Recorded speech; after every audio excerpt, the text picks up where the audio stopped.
Hi there, everybody. I'm Fred Thomas, and you are watching All Things Bike. And today, we are speaking with Michael Charney, principal at the Dutch Reach Project.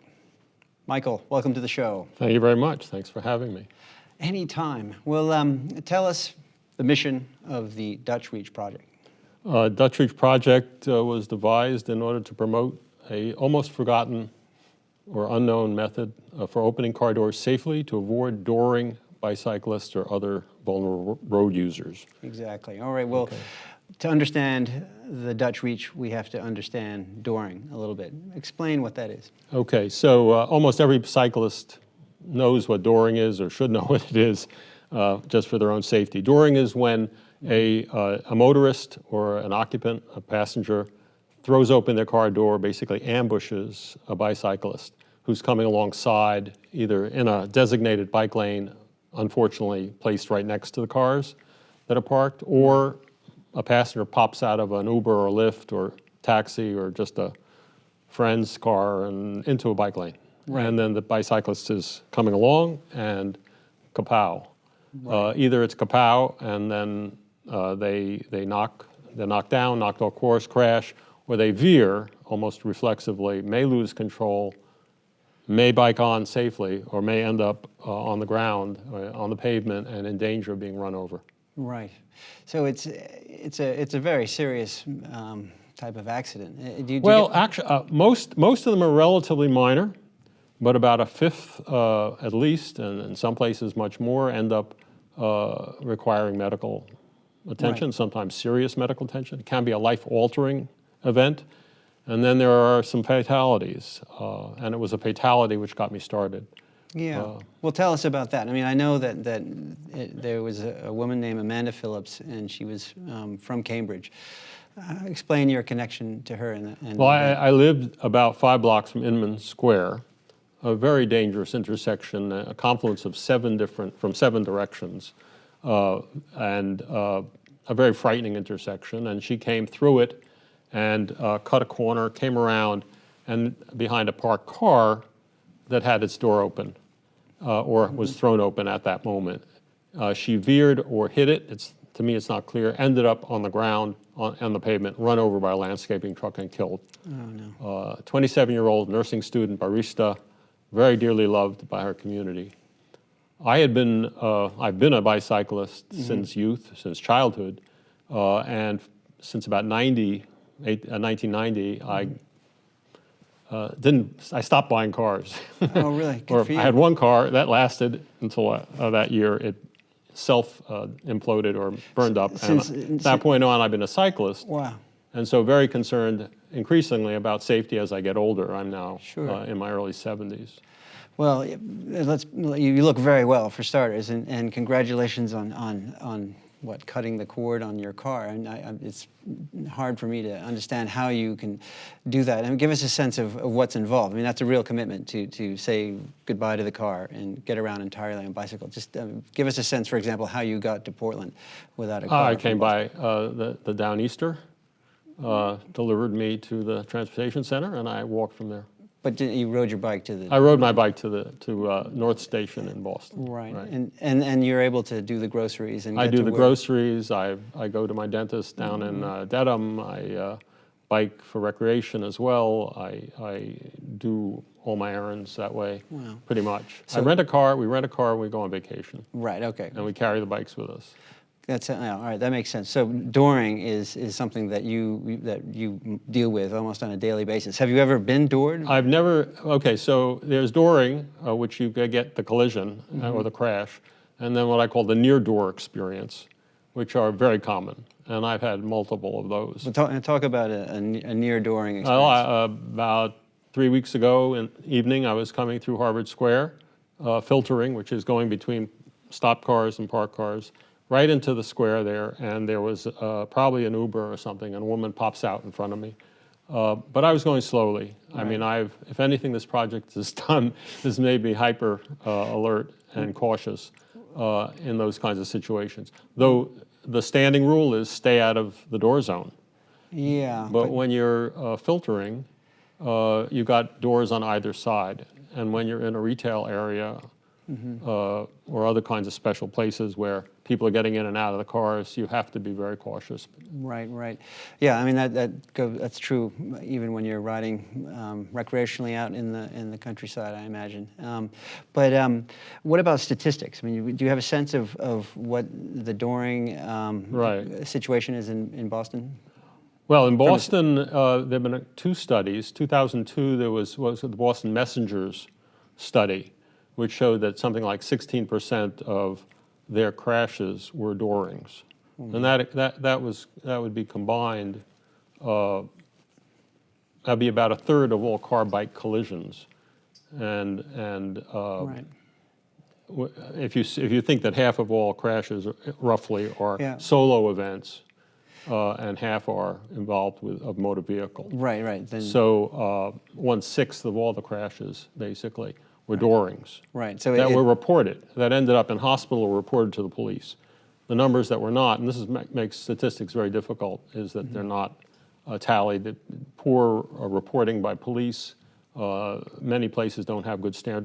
Don't track this. right. Some of these are described when you end up under another car as an overtaking, or they don't Right. know that someone threw the door open, the dead person is dead. Yeah, And yeah. they can't report it unless they got video. In any event, other cities have a similar profile, though there was a later study for Boston only, which had something like an 8 or 9% dooring rate, though I'm not sure if that was just I think that was I don't know if that was of total bike crashes Right. or of bike vehicle crashes. Well- Other cities, Toronto, Chicago, Vancouver, Melbourne, London, Berlin, cite comparable statistics, somewhere between 10 and 20%. Right. Well, Well, let me stop you there. Is the part of the mission of the Dutch Reach project, is it to not only raise awareness for drivers and cyclists, but also improve the standards by which the law enforcement reports?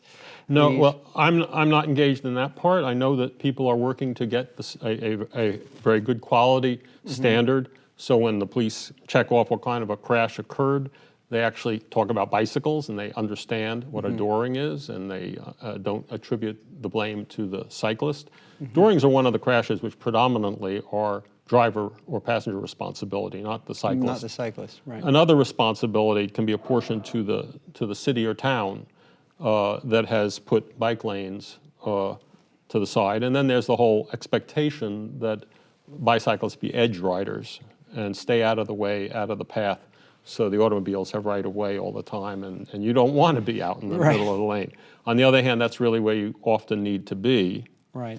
so you don't get doored, and you have to assert yourself and take the lane. Right, right. And that's a But that is a design issue, and that's an infrastructure issue, and that's if you have a tripod, actually a quadrupod, of 4 ways to prevent doorings. One is bicyclists avoiding a door zone, drivers and passengers exercising proper caution. In my case, I recommend the Dutch Reach as the best way to do Right. it.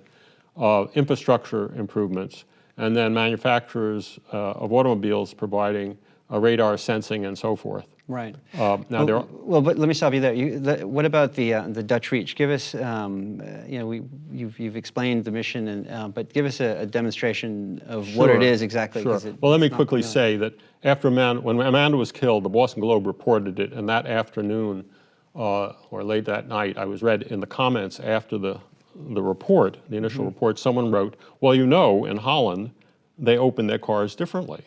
And had you ever heard of the Dutch Reach? I had vaguely Yeah. heard that they use the far hand, Right. and that was talked about, but it's not registered in my head. When I read it at that point, I practically fell off the chair, realizing that this is such a simple solution. And what you have to understand is, so say this is the door handle there, you're sitting in the car, you're driving, and you park, and you do everything. And the Dutch are taught to do this. Yeah. And if you reach with your far hand, whether as a passenger or on that As a side. driver, yeah. As a driver, your body swivels. Yeah. And it takes you to the side view mirror, the Brits call it the wing mirror, to the window, and then more easily over your shoulder Right. for that shoulder check, which you probably should have been taught in driving Yeah. class. And then since you're reaching across, it's hard to open the door, so you're going to only open that door slightly initially. You engage your second hand, you lean out as you open it, or as you look back, you've made sure from the window, from the mirror, it's clear. You lean out, and then if it's safe, keeping vigilant, you step out facing traffic. Yeah.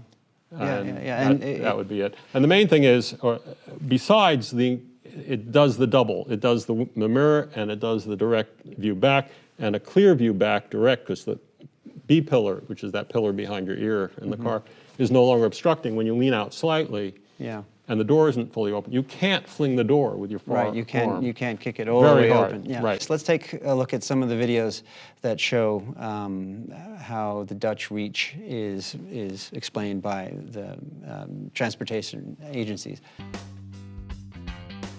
So we know it sounds a little silly, but the Dutch reach could probably save someone's life. When we pull up to a parking spot, most of us don't really think about how we open up our car door.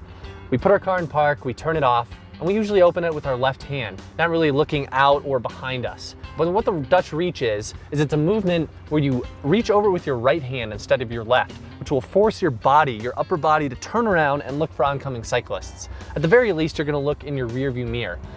In the Netherlands, this is pretty much the cultural norm. I mean, they even teach it in their driver's ed class. So next time you're opening up your car door, do as the Dutch do, the Dutch reach.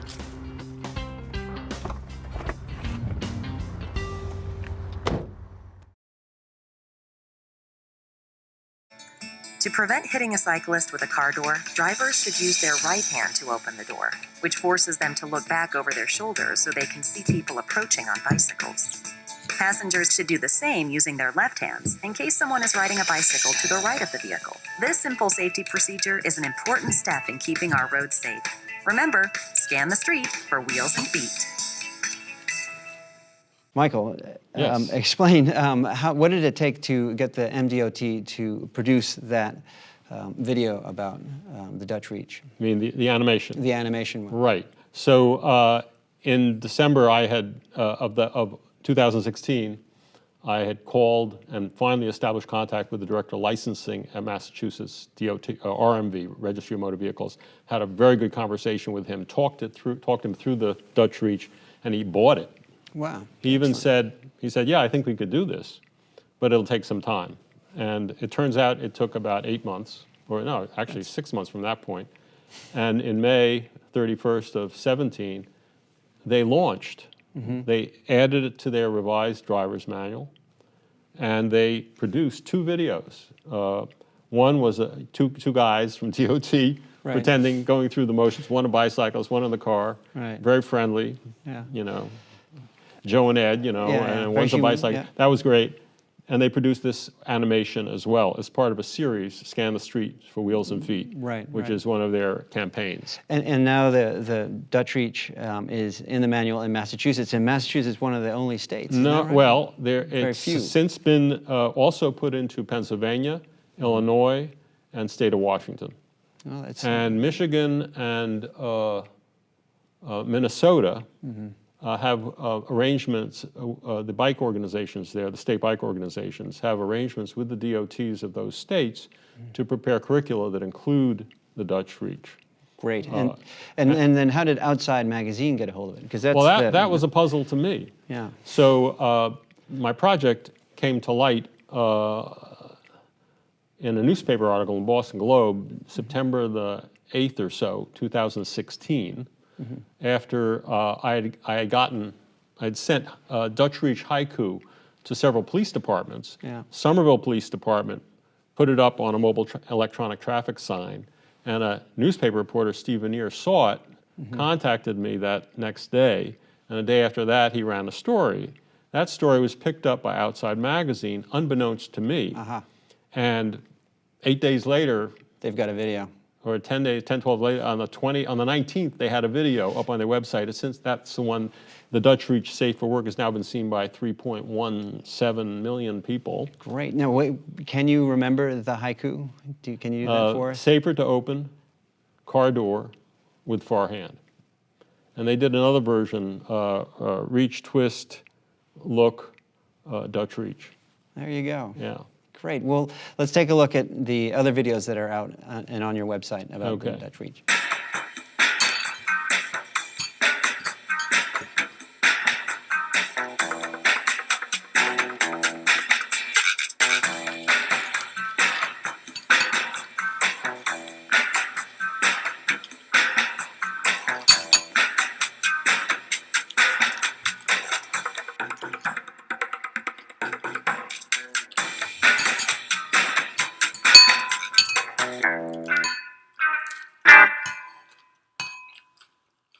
you use your right hand, you reach over like this, and as you're doing this, your body moves like that, which will allow you to have a look in the mirror, at the same time have a look behind you, and you can see if there's some cyclists coming there, like this, and then you open. There you go. That's it. All right, yeah, it's the Dutch reach, although the National Safety Council seems to refer to it as the far hand reach. That's right. Is there a reason for that, or? Well, you'd mainly have to ask them, but the Dutch reach was my coinage, and it worked out very well. Sure. For various reasons. One is teach the reach, preach the reach. Uh-huh, yeah. But what wasn't appreciated by me at the time that I coined it was that there's a whole string of, Dutch treat, Dutch uncle. Also, there's a thing, Dutch ding dong, Dutch ring, Dutch. Oh yeah, Dutch Dutch this oven and and that. so Yeah, forth, right. which yeah. have ultra connotations, Right. and create a buzz among I see, millennials. Aha. Which is why that first video by Outside Magazine with the athletic guide editor demonstrating, fitness guide, calls it safe for work as opposed to not safe for work, which is code for videos you're not supposed to be watching on your computer when you're at work. Now, I hadn't realized this. Uh-oh, I'm missing Fortunately, the moment I learned, I was very embarrassed. Though there's nothing dirty about the Dutch reach. It saves lives. It's actually, if it's sexy, it's very good. Yeah. Well, the Dutch don't even have a word for it. That's right. They And that don't presented a real problem when I started the project. There was no way to research it. There's no way to find out whether the Dutch were actually doing it or not. And it took me several months before I got confirmation from a Dutch road safety expert Right. who answered a questionnaire I sent him, and he responded and explained, well, yes, this is common practice, and it's been done for 5 decades. That's how they do it. That's how it's taught in the manuals right Well, from the start. they don't have manuals in Holland. What they have is private instructors who teach to the standard that is set by the state. And the state sends a very high standard for safe egress, for exiting your vehicle with caution. As long as you do it, so you demonstrate you're very careful, you'll pass. But it turns out that people realize that this method, the forehand method, was guaranteed that you could pass the course, pass the test, pass the exam. Yeah. And so that sort of became the standard. Right. Over time, as Holland has gotten recovered from a period of absolute carnage back in the 70s when they had a parent protest movement called Stop the Child Murder, because they had 500 kids being killed every year and among 3,300 road fatalities. A major revolution in the way or a counter-revolution against the automobile culture to make the roads in Holland safe. In any event, they didn't have a name for it. It was just called the way you open a car door. Right. Well, you said the word culture, and car driving culture in America is different from Europe, and to change a culture is so difficult. How do you think it will go? I mean, and how is it going? I mean, do you see progress with the Dutch Reach campaign so far? And well, if the question is the Dutch Reach campaign successful, I guess I have to say yes, because my original goal was to get it into the Massachusetts State Driver's Manual. And there you go. Yeah. And it's gone far beyond that. But do you see people, your immediate friends and family, when you're in a car, do you see them doing it yet? Or? Well, I'll give you an example. This afternoon, I came to Portland. I went into City Hall. I went up to the 4th floor, spoke to Bruce Hyman, who is the transportation manager there, just to find out if Doring was an issue in this town. Yeah. And he said, yes. Yeah. He said it's probably the second most common bike crash that they know of, that you have here. Right. And I said, well, do you know the Dutch Reach? He said, no. And I said, oh, then he said, oh, this. So it's getting through. I mean, it's getting through. And if you check out my website, dutchreach.org, and go under media, you'll see that there's been coverage in 39 or so countries, and it's in like 29 or 30 languages. It's global. It's a global thing. And they had some very interesting tips and techniques on how to begin the learning process for the Dutch Reach. I mean, can you give us some idea? Right. So the way that what you want to do is replace one thoughtless habit with another thoughtless habit, and the emphasis is on habit. And this second habit is much safer. Right. For reasons we described. And the way you got to do that is practice, practice, Right. practice. It takes time. But there are ways to help that. And among them would be, for example, and this was an idea that came up in Australia, put something on the door handle, on the latch. So when you reach for it, you touch it, you feel, and you say, "Oh, I should be using my far hand." Right, like felt or A ribbon. pipe cleaner, rubber okay. bands. Actually, somebody developed a tactile reminder device, just a little thing you tape on.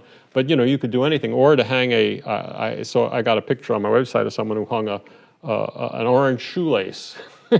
Yeah. Orange It's being the orange, Dutch visible.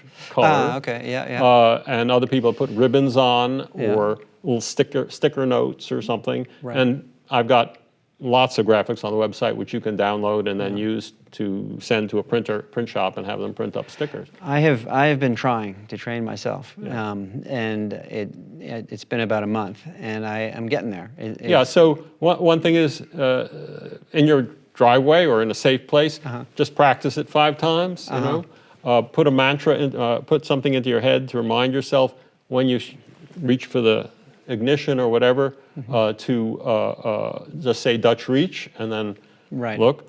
If you have kids, have them, teach them to do it and have them bug you. Right.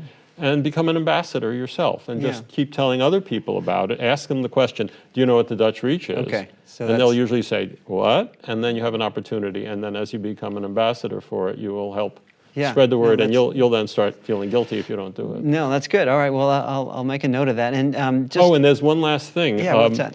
So just recently I realized I saw a tweet that showed a picture of car door latches that had been designed by Aston Martin. That's right. Which is a very high-end automobile, I'm told. It is. Their sports car, James 185 Bond. grand, Right. has got these little, the door latch faces it somewhat differently and has a flange or a kind of a flag or a paddle. And so it's much easier to use your far hand to unlatch it than your near hand. And it's also, that's right, and that was you've answered the question in advance, which is what is the private sector doing with the cars, and that's a great example.